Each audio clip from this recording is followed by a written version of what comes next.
influential than the president. In pursuit of service to Ghana, Dr. Kofi Konadu Apraku eyes the presidential seat for 2016. A very good morning to you once again and welcome to the show. Dr. Kofi Konadu Apraku has a long list of an introduction I need to be making, for which reason I've got to simply keep it simple and short. Kofi Konadu Apraku is a former member of parliament for Ofinsu North in the Ashanti region.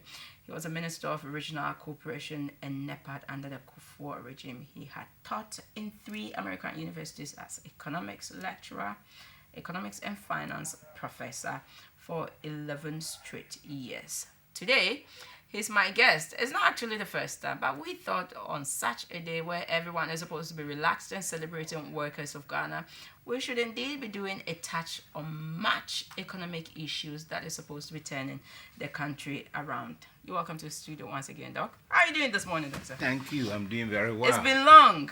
Yes. Has anyone told you you've put on lost weight? Maybe a little bit, not a whole lot. Or just keeping it fresh? Yes.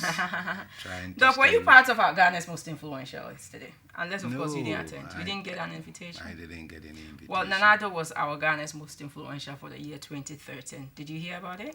You just told me and I congratulate him. All right. In a similar vein, I like to congratulate all the workers of our country. Wish them a happy May 1st.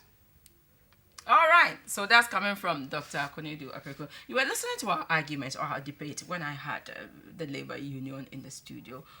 Did you agree with him on productivity? Oh, no, not the definition that he gave is Right. not commensurate with my own sense of what productivity is. And I was just talking off the camera with you, and I'm saying that in our country, we don't pay a lot of attention to individual productivity. The individual productivity translates into national productivity. Sure. And therefore, it's very important that we keep an eye on it. For example, if we are hired all as here, in the first day, we all go to work as a lecturer in the University of Ghana. And for 10 years later, 10 years thereafter, all of us most likely will be paid the same salary. Exactly. Parliamentarians, a very good example. Whether you work there for 10 years and somebody comes the first year, his first day in Parliament, he will make the same salary as you will be making. Ideally, that's supposed to be the situation, isn't it? In as much as you're both parliamentarians. Well, but as you go through the system, Right. your salary increases should reflect your productivity. So we can all start the same level. 10 years later, if you are more productive than I am, there should be reason for you to be paid more because your salary should reflect your output. Right. And when we define productivity from economic point of view, it's output divided by man hour. Right. In other words, in 1 hour, how much do I produce? In 1 year, how much do I produce? If you are measured by the number of journals that you publish, by community service and all those can be quantified. Right. That will represent your output at the end of the year. We look at it and measure somebody who is being paid the same amount. If you are you're more productive, it should reflect. Well said, Doctor. I mean, we don't do that. I understand, but clearly in the case of being an MP or in Parliament, I'm just wondering what methodology clearly can be used in measuring productivity. Would it be as a result of what you have done for your various constituencies, or how much of an argument you have had, whether shallow or intellectual, on the floor of Parliament? It should reflect your output within the community. How are members of Parliament evaluated? Right. You're evaluated by your work at the committee level, reflected by your service to your community, reflected by your service to the nation. First, you have a constituency, you have an obligation, but you must go beyond that. At the end of it all, there got to be a tangible way to measure whether you are being productive. In the final analysis for a politician, you go to the people for them to be voted. Right. To decide whether you should be retained or not. That's one measure of whether you've been successful or not. But within the parliamentary system, I think there got to be a mechanism that rewards seniority, right, rewards experience, rewards hard work, rewards community service, rewards effectiveness. And these cannot be rewarded unless there are clear measures for evaluation. Right. They say experience is supposed to be the best teacher or is the best teacher. But do you think the absence of the same productivity issues we're having today has contributed to the economic woes now of Ghana, or is just plainly as a result of bad policies? Oh, everything is a contributory factor. The world has changed dramatically. And let me give an example where I came from. Right. About 30, 40 years ago, I left my small town, Akumada, Right. for the United States. Over the last 20, 30 years, the world changed. Yet much has not changed. And I always go back to this primitive hoe and cutlass issue. When I was there, that's what we used for farming. 30 years, the world has dramatically changed. The average farmer in Ghana today, the most important common tool, agricultural tool, remains the hoe and cutlass. Right. So you are going to measure my productivity, what I can accomplish in 1 hour with the hoe, compared to the productivity that will be accomplished or be released working with a machine, a tractor. That's a clear sense of what productivity is. So you've already answered the question. When you are looking at productivity, you look at the inputs, the things you put in the production process. If you have a hoe and cutlass for your farm, somebody has a tractor and mechanized technology, there's no way your productivity is going to be the same. And so we are not advancing as quickly as we ought to because technology is so low in all spheres of life in our country, and particularly in the agricultural sector. So you can go for 50 years and come back, the people are using the same hoe and cutlass, and therefore they are just as poor as they were when you were young, and not a whole lot change. And you look at your own life, you see transformation in your life. You see the lives of those people you left behind, there's nothing. That's a good measure of this productivity. I would want to believe from afar when you were in the US and even when you came back to Ghana, there has been a particular judgment of where we are. You're an economist as well. Do you think all of these constitute a part of the reason why you have been wanting to contest? Absolutely. Me, I've been very lucky, I have to admit. From a rural background such as I have, was with my mother illiterate, my father illiterate. We started from the lowest level you can imagine. But I've been very lucky to have had the experiences and the opportunities that I've had that transformed me, took me at the age of 17 to the United States, put me on a different trajectory of life. Now I can come back, but I've not forgotten where I came from, as I keep telling you. And I've always said this, that we are the products of our own experience, our life stories, and our upbringing. Right. I was brought up in a rural environment. I know what it means to be poor. I know what it means when you are being raised by a single parent. I know what it means when even going to school became a challenge, whether I should go to school or not. I know what it means when people of my age mate went to school almost 2 years before I had to go to class 1 because there was a debate as to whether I should go and whether it could be financed by my mother. So luckily, I've gone through all that. And the opportunities that have been opened to me are just incredible.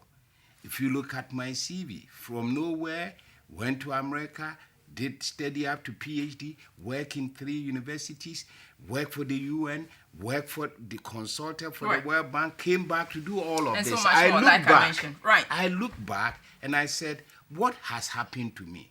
It's the opportunities that I've had. And I have a responsibility to extend that opportunity to every single Ghanaian, particularly those who come from similar background like I do. And therefore, it's a challenge, it's an obligation to me to do what it is that I can to help transform Ghana. And I'm always conscious, as I said, of the changes that the world has witnessed over the period, and yet we remain untouched. The agricultural revolution that changed Latin America, Brazil and all the others, and the Koreans, we have not experienced it.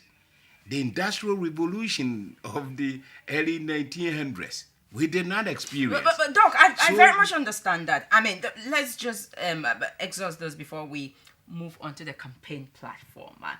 By this, I get to understand why you have. This is supposed to be the second time you're actually trying to lead the third time. I beg your pardon. You're trying to lead the MPP into presidential elections. I'm not so sure the kind of Ghana we're going to be having under the leadership of Dr. Konadu Apraku. But do you need to become a president to ensure that all of these are witnessed as is contributed to international, other foreign countries? Well, everywhere they say brighten the corner where you are. Every opportunity you have to do the very best to make everybody better off than they would otherwise be. I've done my part. As minister, I think I did my very best. And there are signs that we made significant improvement in various areas. But the best area that you can make the maximum contribution is being the president of a nation, because you set the policy. You become the guide. The leadership revolves around you. Right. Your vision can be translated into action. That is the ultimate. To this regard, I mean, considering the current stance of the MPP, does it really make a difference of who leads you into the presidential election for 2016? I sincerely believe that. Why? Because why? Very easy. And this is not meant to criticize anybody, but you've asked me a specific question. And the only way that I can answer the question is to look at what our history has been. Right.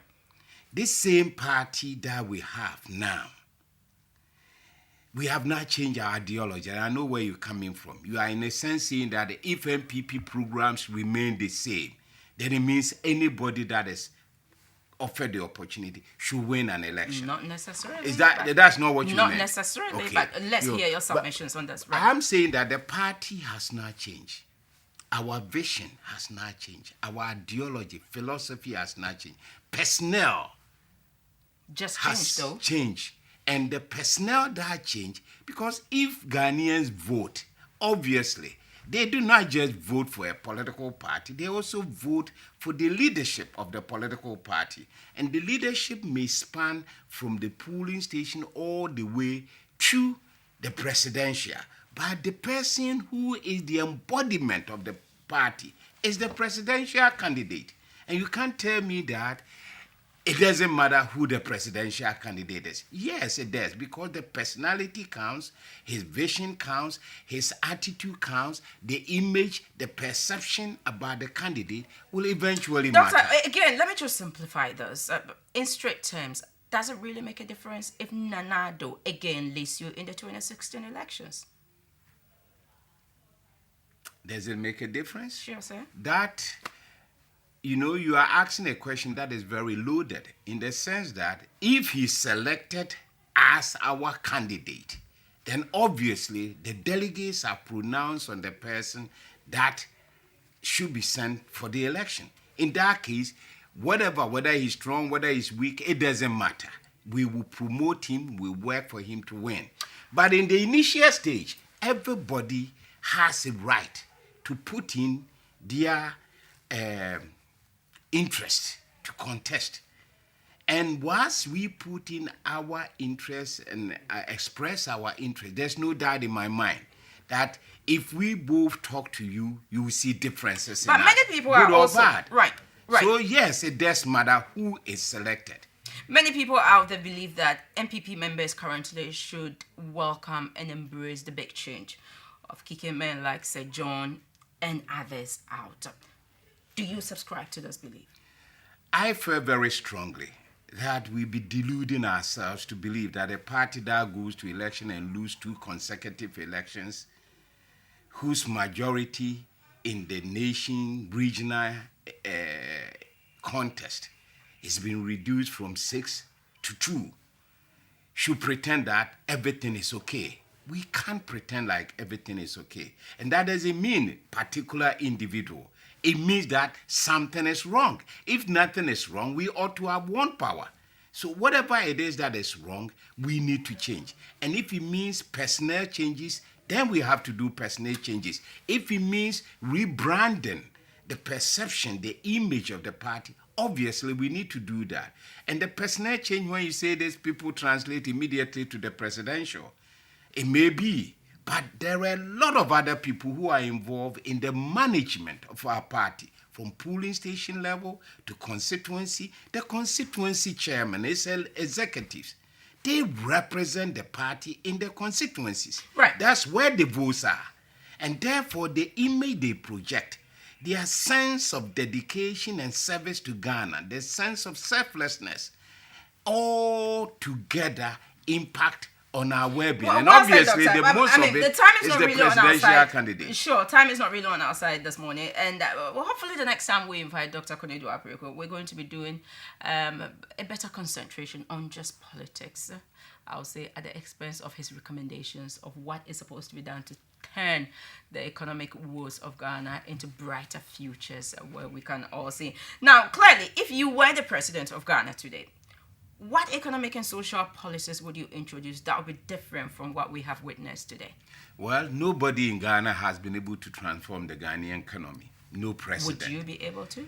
It's a process, but I will start and initiate a very strong policy program with specific tax incentives and provisions that will enable us to transform this agrarian, non-productive economy, particularly the agricultural sector, let its structural transformation take place. I am looking at a three-pronged initiative: transforming the agricultural sector, energizing the industrial sector, and therefore producing a robust industrial economy, and an aggressive trade policy that will put us at the center of trade in West Africa. In a different vein, what would you have done socially or economic and social policies that would have been different from what you might have introduced during the NPP era, or what the NPP government might have had in place when they were in power? Well, I'm glad that I was part, at least I was the minister who, with all of us working, but shepherded the school feeding program. You recall it was called NEPA school feeding program. Yeah, we saw a value in providing at least a decent one meal for every kid.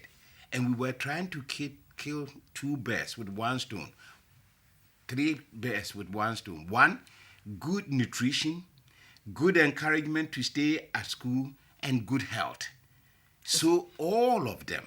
So would there have been something different from what you had in the past, such as the school feeding program? Oh, of course. There are a lot of social intervention that we need to do. But, I don't like to make these promises. They should be premised on a growing economy. Right. The programs we left over for the NDC to manage, they are all dying. It means that the economy must be strong. When you build a strong economy, you see, they say a rising tide lifts all boats. If the economy is strong, you can talk about social programs. What's your assessment of